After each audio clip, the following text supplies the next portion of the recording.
Okay, so hi, I'm Cedar.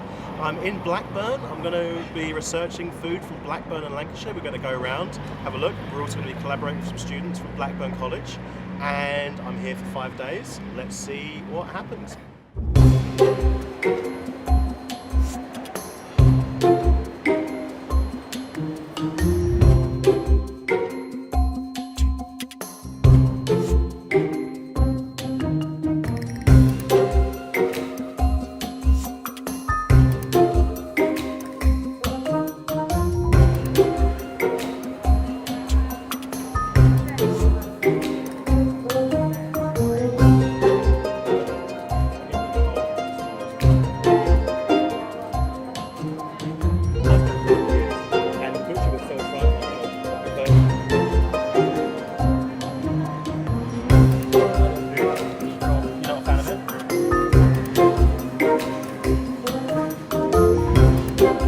So are you from Blackburn? Born and bred, yeah. So what are your favourite Blackburn, if I come here and I'm a tourist, what are you going to tell me I need to make as if I want to try some Blackburn food? Got to be a hot pot. And how would you do that hot pot? Let's end the lamb, let's end the neck. So it's a lamb hot pot, you do lamb. Okay. And I heard the potatoes are quite important that you use for hot pot. Very much so, autumn skirts. Sorry? Autumn skirts. Autumn skirts? Yeah, literally only 15 miles away. Alright, maybe we're going to try and find some of those on the vegetables. So you'll get them on the Alright, we vegetables, need to ask about that. And the onions as well, right? Onions. Onions and onions. Oh, I think there's mixed opinions on that. Yeah. But we'll see. I'm not completely all failure fruit and veg. Yeah, alright, fair enough. Yeah. Okay, anything else? Any other meat dishes I should try in Blackburn? Curry. A good curry. Is that a traditional one? That's Yeah. So that's going to be super tender, meaty flavoured. Yeah, it looks amazing. Yeah. And how long has that been aged for? That has been in 6th of January that was built. Wow. So we're now into March, so it's into 2 months. Yeah, and what is the aging process? How does it work? You just put it, leave it in the fridge? What we use is UV filters that kill the airborne bacteria. Oh, I see. It just means we can... so it's almost like drying it. Spoil. It's almost like drying it. Yeah. But then when you fry it, it all comes back. It'll absolutely perfect. It'll be just like that. Yeah. Oh, I see. Yeah. Yeah, I don't really know much about the aging process, and it's like hanging it. It's like a cheese or a fine wine. Yeah. I'll ask my butcher next time. And it develops a real. I'm going to ask him. What he's got for aging. Yeah, thanks. Yeah. Great.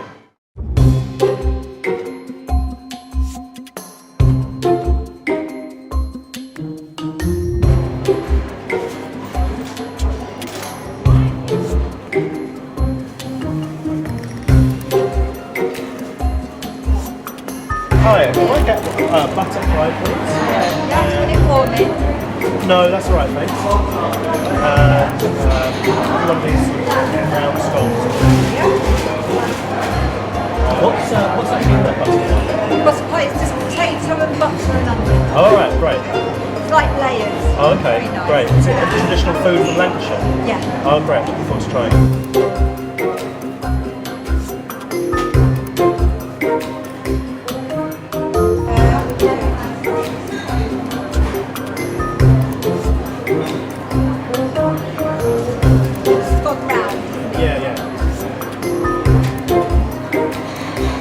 I've never seen one of them before, that's why Is that from Lancashire as well? That's Lancashire. Really? Alright, okay, great. 3:30. One bag. Yeah, please, yeah.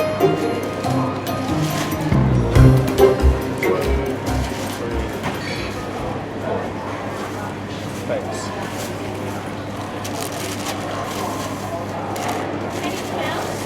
Perfect, thank you. Thank you very much. So those are They're the potatoes that. That's all right.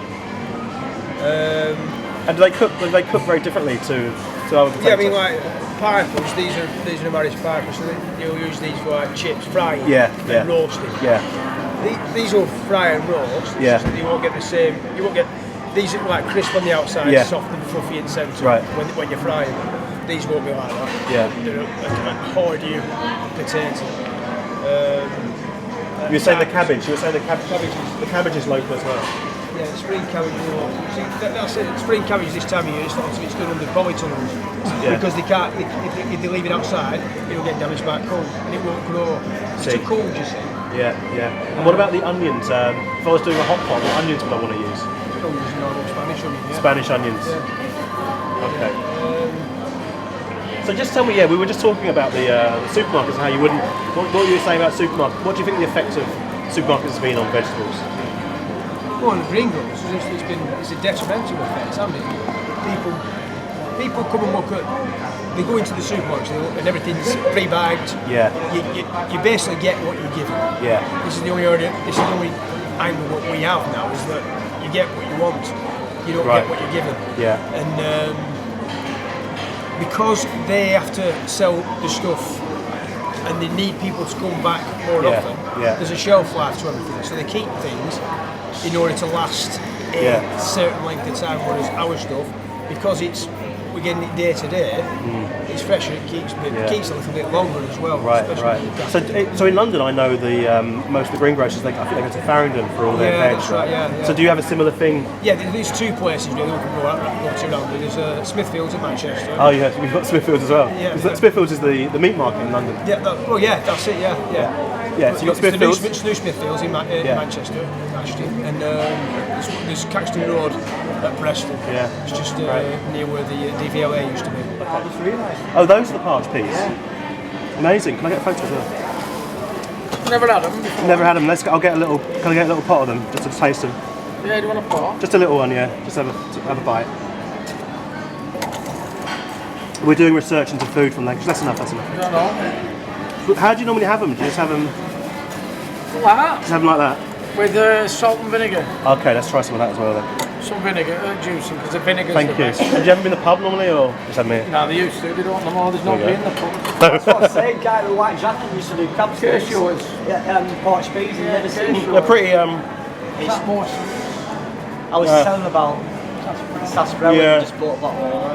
That's cordial. Well, that's not cordial. It's pretty basic. I think it needs a bit of salt and vinegar on it. Yeah, it does. That's what I say, yeah. Thank you. What else have you got here from Lancashire local? It's all like, well, apart from hot dogs, but That's hot steamed potatoes, curry black pudding. What kind of potatoes you got there? Steamed. Yeah. But what? We've just been talking to. Well, they're just the baby potatoes. Yeah. Salad potatoes. Okay. And have you got any other what other things have you got on the stall there? What are the Everything. drinks? Well, they're made in Lancashire. Really? Yeah. Really? Fitzpatrick's. That's cordial. They're all cordial sarsaparilla. Oh, you've got the non-alcoholic sarsaparilla. Yeah, that's it. Ah, so is this different from this? That'll be a fizzy one. That. Right. Oh, I'd like to try some of that then, please. So it's half a pint. Yeah, sure. I gotta try this. And you do root beer as well. Oh. So you make this yourself? Yeah. Wow. What's it got in it? Roots. Made from roots. I always have this because it's a bit of a Jamaican thing as well. My gran always used to give it to me. Made from the roots. Herbal roots. Oh, it's definitely different. It's stronger than the one I get out of the, the cordial one. Yeah. It's definitely different, but it's the same flavour. So I like it. Yeah, get a shot. I prefer the sarsaparilla to the peas. I think are a quiet taste. Yeah. They need some fish to go with them or something. No, we used to make them at bonfire night and eat fir ground. But I like the sarsaparilla. Yeah. But wait, absolutely. But is it from Lancashire? What's the link between sarsaparilla and Lancashire? It was originally made in Aslington in 1800s. It's been in Blackburn for 60 odd years. So it's a kind of herb drink. Yeah, that's what it is. Yeah, and did they invent it then?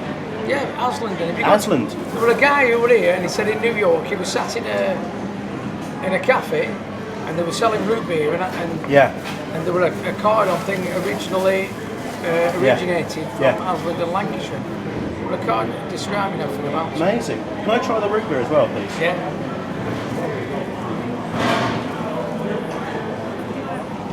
Do you guys want to try this? Oh, the test. Have a sip of it. I've not had one since the Oh, old I school. actually drink it all the time, and I actually do put it with sparkling water. But it's for my gran. Cheers. That is medicinal. Right? Is it? That's totally different to the root beer I'm used to. It's become like quite like trendy root beer, like kind of hipster thing. You get it in all the trendy burger places now do root beer. Really? Yeah. It's quite pricey. Licorice sticks as well. As what? Licorice sticks. Yeah, licorice root sticks. Yeah. That's quite nice. I would say it's quite mellow, that root beer. It's not like super strong. Some of the ones you get, all the American ones are quite, quite punchy. Because I always thought, it's very nice. I always thought of root beer as an American thing. Well, it is in a way. Root beer. Yeah. Okay, great. Well, we discovered it. Let me pay for the peas and whatever else. Yeah, £2. Cheers. Thanks for your input. All right. Yeah. There we go. Cheers. What is this? What is the Malkin pie? A Malkin pie is sort of a multi-layered meat and vegetable pie. Yeah. It's a recurring theme, right? That's right. It's to the Good Friday. Oh, really? Yeah. So a lot of them are linked to the time of the year as well, like Simnel cake, which is surrounded. That's Simnel cake. well. Yeah. What is Simnel cake? It's like a fruit cake with spices in it. Yeah, I think I've heard of it. I think we're going to try it. Yeah. Do you think we could get any images of the actual witches or some representation of them? That'd be good. That would be fantastic, wouldn't it? Like just to show the witches, maybe that'd be cool to Okay. So I'm going down the nostalgia route because I've got my grandma's recipe book. Oh yeah, the recipe book. Yeah, it's mostly like baking recipes. Yes. So I remember making parking and rock buckets and this cake called a brown rice cake. Yeah. So I've just got some images, Yeah. parking and rock buckets. You found images online. Yeah, I've got the recipes and interestingly, parking was made in Lancashire and Yorkshire, but the recipes were slightly different. Oh, that's interesting. And what's also interesting is my grandma was from Yorkshire, but her recipe looks like it's a Lancashire recipe in the book. And have you selected have you selected like 5 or so recipes from the book? About 3. Yeah, that's good. Yeah, just focusing on a couple of them. Yeah. Cool. Yeah. That's a good idea. And also you're interested in the handwriting style. I am, yeah. All right. Good.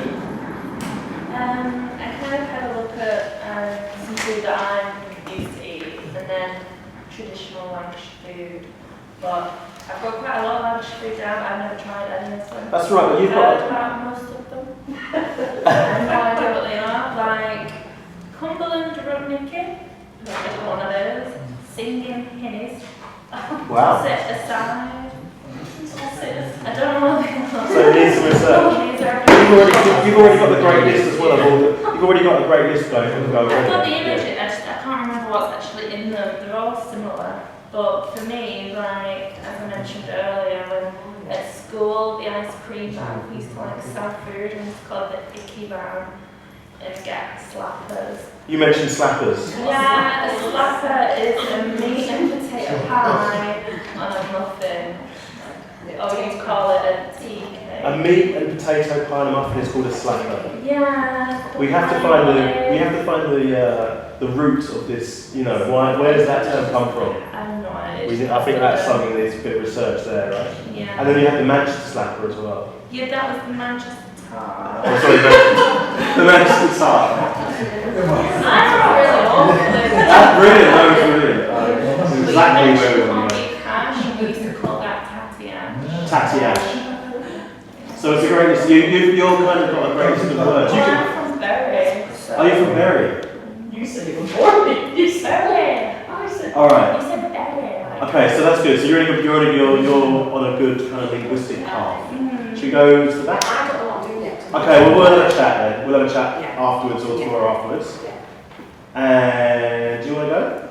Yeah. Have you started anything? I have a few things, I just got a few things down, like Manchester Times. Okay, well we'll have a chat afterwards and we'll focus more on it. I'm not sure what I'm going down. Do you? Okay, we haven't had a chat yet either, so maybe we'll have a chat. Yorkshire pudding. Yorkshire pudding. At the back. Good name. Eloise, how are you getting on, Eloise? Yeah, I'm getting there now. Just trying to get the pictures and something. Yeah, so you've basically been looking at Senegalese food Yeah. and recipes, and also you're a painter. You're going to maybe look at the traditional restaurant sign painting in Senegal. And have any of you guys seen those paintings that come from Senegal and Benin or Gambia?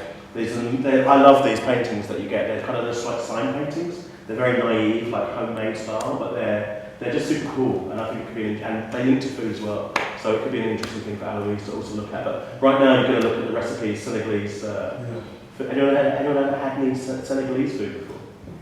And you're missing out. It's very good. What's a bit like Asian food? All right. Okay. Sorry. On. I've been looking at like desserts that we used to have at family parties, like your sherry trifle, and cream buns and pastries and stuff like that. Is that particularly? That's particularly me. That's particularly you. Is it particularly a Blackburn thing, or? I'm not so like I don't know. This trifle, you get trifle elsewhere. Okay, so I don't think we've had a chat yet, so we can have a chat and dig deeper into it. Yeah. It's a good start. It seems very 70s. It always reminds me of it. Yeah. You've probably been born in the 70s, so you're probably been born in whatever. Let's go on. Sorry? Yeah, you've got your dad's recipe book which you decimated.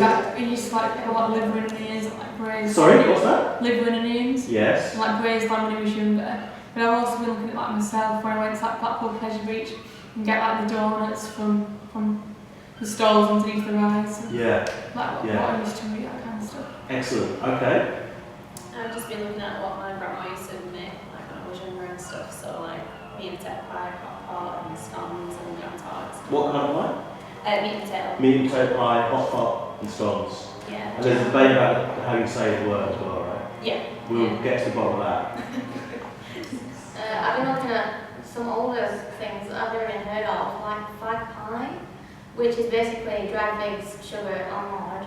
Oh, is that a Blackburn thing or a Lancashire thing? Yeah, it's from Blackburn. And then rag pudding, which is sweet. Someone mentioned that earlier. Yeah, minced onions. And then nettle porridge. Oh, wow. Which is oats, water, and nettles. Yum. Yeah, so they're all from Blackburn, and they also Nettle porridge. That might be another kind of poverty food, potentially. Yeah, and they also used to call bread and milk pobbies. Pops. And pobs. Which I didn't. Bread and milk. They used to call it pobs. Actually, you just have bread and milk. Is it warm or? I don't know. Just said bread and milk. I think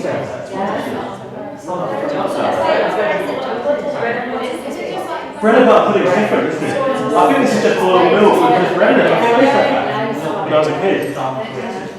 Yeah, interesting. Pops. Oh, so it's like the beginning of Yes, bread the and milk beginning. pudding. It's the beginning of bread and butter pudding in a way. Yeah. Anyway, sorry, we'll get to it. Okay, let's carry on. Are you done or are you? Yeah. So what are you going to, we haven't had a chat, so let's have a chat afterwards so you can tell me more what you're going to do with your research.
sarsaparilla and a number of other drinks do have a lot of Lancashire heritage because of the temperance movement. And sarsaparilla, the berry, does come from America.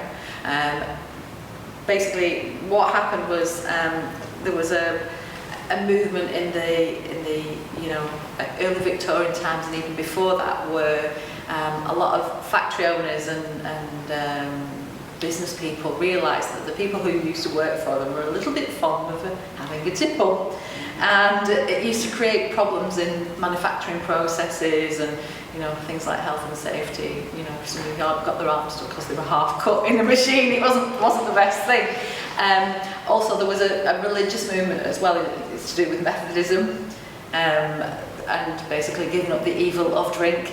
What date is this one? Like 1870, 1860s? Yeah, even before that. 1850s? Yeah. I mean, you have certain religious movements who do not condone the consumption of alcohol, and obviously water at that point in time wasn't particularly greatly safe either. So a lot of people used to drink mild beers, locally brewed beers instead of water, because obviously it was safer. So you needed an alternative that was safe but wasn't alcohol. So local herbalists, and particularly there are a number of herbalists in Lancashire that came up with recipes for essentially soft drinks, sarsaparilla being one of them. So sarsaparilla could be patented and literally claimed to. But it's still a brewed drink, but it's not alcoholic because it's based on herbal extracts. But it's safe to drink. So the berry came over from America to Lancashire. Yeah, probably to do with the cotton trade. I would suspect that somebody was over there who was trading cotton and thought, I'm trying this local drink and it's okay, so I'll take it back, and maybe something like that. The one that I'm more familiar with is dandelion and burdock. That's a very ancient herbal drink, obviously made from dandelion roots and burdock roots as well, and it's brewed, and again you've probably all tried it, it's quite traditional in the area, and that along with things like cream soda and blood tonic was another one, and sort of lots of herbal drinks. So if you visit a place there's a herbal brewer, and it's still going now, Fitzpatrick's, there's also Mawson's as well. But Mawson's it's now brewed in Cumbria rather than in Lancashire. And also the other drink as well that you will have heard of, and again has roots in its temperance movement, is Vimto. Right. Vimto was brewed in Chorley, wasn't it? And again, so all those herbally type drinks, soft drinks, have their roots in the Lancashire. I'm very surprised about the cream soda. Richard, just chuck us those, please. Yeah, thanks. Sorry, I'm just getting some water. Okay. I've got a bad cold. You sound better than you the other day. Oh, it's me? Thank you. Thanks, let's just keep that. Cheers, thank you. Okay, let's carry on. So again, tell me about cream soda. Cream soda is again another one of these herbally drinks, and obviously it would be based on soda water, and it has sort of a smooth edge if anybody's ever tried it. But these would all be concocted by local sort of pharmacist type brewer people, and they would all come up with their own variants of them. So some people might like Mawson's dandelion and burdock, but not like Fitzpatrick's dandelion and burdock, because they weren't exactly the same. And there's lots of other herbal drinks out there that people would consume, and very much so. Obviously there was a growth as the industry grew, people took on particularly Methodism, and they would consume these instead of obviously consuming alcohol. So as you brought the subject up, can you talk about the kind of industrial revolution and its effect on food? Massively. Massively. Obviously you've got centres of population like Blackburn, and obviously you know Preston, Chorley, Manchester, Liverpool, because Manchester and Liverpool are traditionally in Lancashire, by the way, if we're talking old parish Lancashire. Oh really? Okay. Yeah. the old county. It's funny because County Palatine. Because I did an interview with Nigel yesterday, and he was saying that he was comparing Lancashire hot pot to Scouse, yeah, and he was saying that he thinks hot pot is superior, but I said we shouldn't say that out loud. Anyway, sorry. They're the same dish essentially. They have their roots in the same place, I would say. But yeah, the Industrial Revolution would have a massive impact on food. Obviously, you've got people who are coming from a traditionally rural economy into town centres, often living in very cramped conditions, no cooking facilities, having to rely on local bakeries and cookhouses and the like, and they would live on dishes like hot pot, which were literally, you could cook them in one dish. You could leave them over the fire or in somebody's oven for several days, and they would be quite safe, and you would just keep adding a bit more butter or a couple more potatoes or whatever. The other thing is as well is there are traditional dishes like hot pot dishes, which are like big robust stone dishes, which again could be left in a bakery or the like, where that somebody could then heat up that food, and they will keep and they will fill you up and they will warm you up, because obviously they didn't have the luxuries of things like central heating. They didn't have. So, are there any dishes from the time that have disappeared that were invented? And so, double question: are there any that were invented at the time that have gone, and are there any that were invented that's still around? Obviously, hot pot. So, what ones have maybe gone? It's quite interesting. Which sort of food that has gone or disappeared from our food radar? Yeah, that might have obviously, been there's a lot of local dishes and local recipes that I may even not be aware of. But one dish that even I remember from my childhood, which you could, if you really struggled to find, you could still find. You now cannot find it in Lancashire. Yet there are pictures in the early 20th century of the quite large manufacturing of this particular foodstuff. There is something called the Lancashire oat cake. I don't know if anybody's heard of that or not.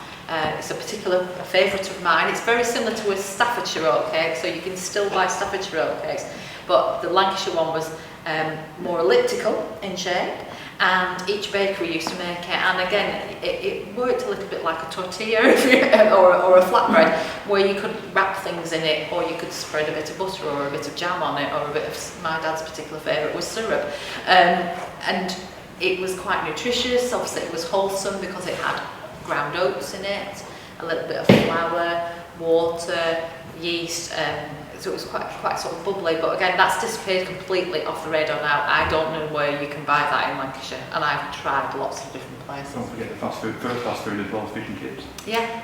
We've been researching that, yeah. Apparently it's a debate as well, isn't it, between Brick Lane and... but yeah, tell us, so apparently fish and chips were invented in Blackburn, or...? There is some debate about that, but yes, there is. Again, it's a dish. Same sort of reasons. They couldn't cook for themselves. It was cheap. It was cheerful.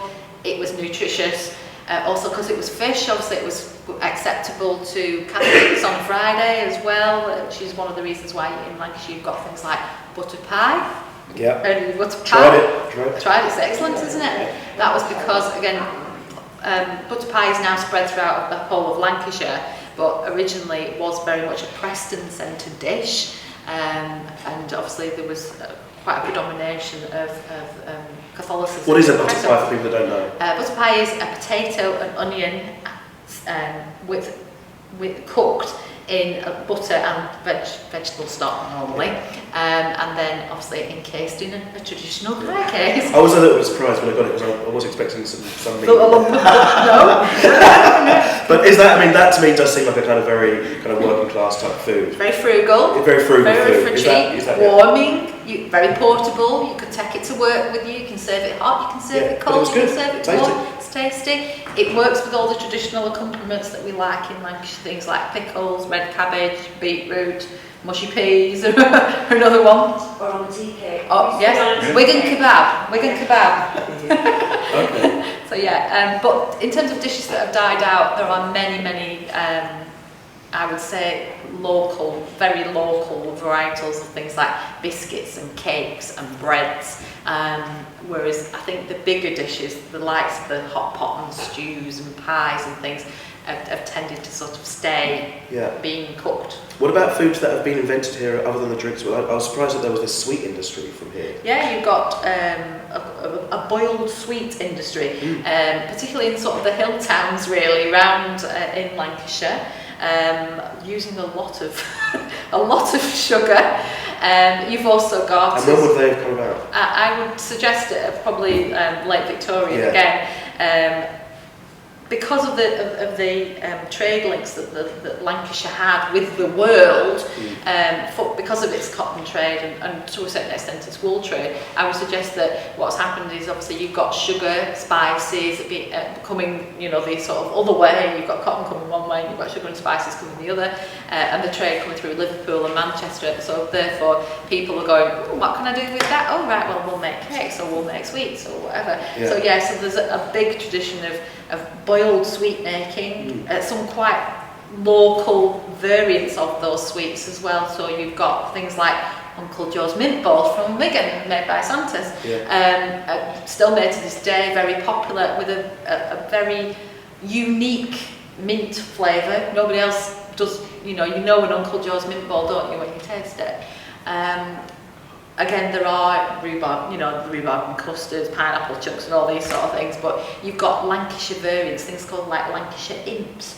You've also got Fleetwood with... what's a Lancashire imp?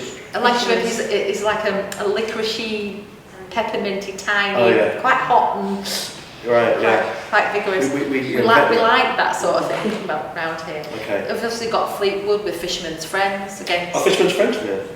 Fleetwood. Oh really? I need some Fisherman's Friends. Okay. They were invented by a family that identified that people that were going out on the Loftus. Loftus? That were going out. That's the name of the family? Yeah, that were going out on the boats and like you, suffering a little bit with your chest. They needed something to enable them to breathe, but also warm them up at the same time because they were out on the North Sea being cold, catching fish. Right. So let's go through. We did a kind of printmaking workshop with the students here, and they all were looking at history. So I'll go through some of the things that the names that they've been printing. So we've got John Ball. What can you tell us about John Ball? Do you know that? John Ball's traditionally, to me, it's more of an English name, not just specifically. Do you know the dish? The dish. That's a new one on me. So I mean, you might know it's something else because I'm not from Lancashire. Can you just tell us what the John? Yeah, tell us what the John Ball is. I think it's very hard to find outside, in particular Blackburn. Right. Okay. Because if you look on the internet, there's not really much. No, I'm going to say it's a new one on me. That. But I think there's one video on YouTube, and all the comment section was like, I remember this when I was in Blackburn, or Blackburn, and it's kind of just like almost like the inside of a meat and potato pie, just deep fried instead of a pie. Wow. It's like a bowl, basically. Yeah, quite interesting. I think each chip shop might have their own variant on it. You still buy that in Blackburn? Yeah, I've got one the other day for the first time. Fantastic. I've never tried one. That's a new one on me. Seems like a very hard one. It looks quite Scottish to me. Yes, I was going to say maybe we've got some sort of deep fried haggis thing going on that somebody's thought, that's a... It'd be interesting to find out when that was invented then, and when you think it's an old dish or a new dish. It's linked to India, 100%. It's linked to India? It's linked to India. So maybe it was people going off the sort of bargee line and then thinking, but we can do this with potato. There's a cotton crossover. Yeah. Okay. That's a new one. All right. So we've actually got a sad cake here. Looks. Or a chorley cake, as I would call it. You would call that? Okay. So tell me about this. But some people do call that sad cake as well. What's the background of that? Of a chorley cake. A chorley cake or a sad cake? Well, are they the same thing? They are the same thing. Okay. They are the same thing. And I've also got an Eccles cake. Yeah. Well, the difference between the first of all, two of those is a chorley cake or a sad cake is short crust pastry, and an Eccles cake is puff pastry. I prefer the chorley cake itself. Chorley cakes, so I suppose to come from Chorley. There's a bit of debate about that. There is a lot of tradition across the whole of Lancashire of using excess pastry when you are baking. So you've made your pies for the day, and it's like, I've still got a bit left over, what do I do with it? Well, roll it out, bung a few currants in the middle of it, a bit of sugar, maybe a bit of butter, fold it over. I'm sure if you ever baked with your granny, that's what you did anyway. And bakers, they're canny people, they don't want to throw away pastry, the trimmings around the edge, so they'll make a sad cake, or they'll make a jolly cake. Why is it called a sad cake though? Do you know? Again, lots of people think it's because of this waste not, want not, and it's a bit of a sad thing to do, because we say it's a sad thing to do, meaning... Right. It's also called a desolate cake. Desolate, again, yes. I've seen recipes for desolate cakes also being more towards a seed, what they call a seed cake, more of a sponge cake, being a desolate cake, but again being very traditional, but the meagre in the ingredients and a bit tight with it really, the same sort of thing. Whereas Eccles cakes, again, Eccles in Manchester, near Manchester. It's a place? Yes. Oh yes. Terrible geography, sorry. But there's also as well a little bit of history maybe that Eccles, now you're going to get a bit of place name history as well. Eccles in ye olden times stood for an old English church in really ancient times. So I'm talking sort of pre-doomsday times. So that's really old. And Eccles, because you've got you've got places like Eccleston and Eccles Hall and meaning old church. So there is some debate as to whether the Eccles cake is called Eccles after Eccles the place, or whether it's just meaning something to do with an old church. Ecclesiastical. An ecclesiastical, and it's to do with, maybe they were baked for high days. And what exactly is an Eccles cake? So again, like a chorley cake, Yeah. Puff pastry, Yeah. but again, it's currant, sugar in the middle, and a bit of butter, and then folded over, squished, a couple of lines in the top, baked in the oven. There's a place in London called St John's, the chef Fergus Henderson that does. Yes. Have you had the Eccles cakes that he does? Because somehow, usually buying Eccles cake costs like 50p. You can have an Eccles cake made by Nigel Howarth instead. I had one last night, as a matter of fact. He serves them with all his coffees in his restaurants. I had one last night. I had a mini one last night, and when you get these kind of luxury Eccles cake, it's kind of interesting as well. I don't know what they do to make it a luxury. I imagine that Fergus probably puts lard. Right, there's something about it that you do feel the difference in the quality of it, because they're like £3, but it's like you feel like it's worth it when you eat it somehow. And also last night with Nigel's one as well, it was very good. So traditional, because they would have used lard in both cases. I'm sure Fergus puts lard in his. Rag pudding. Rag pudding, steak pudding, boiled pudding, suet pudding. Is it actually wrapped in Baby's yed if you're in Wigan. What is it? What? Baby's yed. Baby's yed? Baby's head. Oh. Because if you get a steak pudding from a chippy, and you've probably experienced this yourself, especially the guy with the deep fried trombone one, you buy a steak pudding, it comes out of a little, silver carton, and it looks like a baby's head, really, a newborn baby's head. So that's why they call it a baby's head in Wigan. But yeah, rag pudding. It's because traditionally, obviously, any steamed pudding would have been wrapped in a rag when you were cooking it for you to steam it, and obviously that's why they've still got the name rag pudding in certain places. Again, dying out a little bit that now, I think. The rag pudding? Rag pudding. You can also have a rag pudding, which is a sweet rag pudding, so like a suet dumpling with fruit in it that you'd serve with custard. But some people also know that as rag pudding as well. But again, because it's wrapped in a rag. Like a spotted dick type. Yeah, like a spotted dick, because it's wrapped in a rag when it's boiled to be served. All right, I think that's a great moment to end on, and say thank you again. Maybe a round of applause. Thanks so much for coming. Really appreciate it. That's it. All right. Excellent. Thank you all.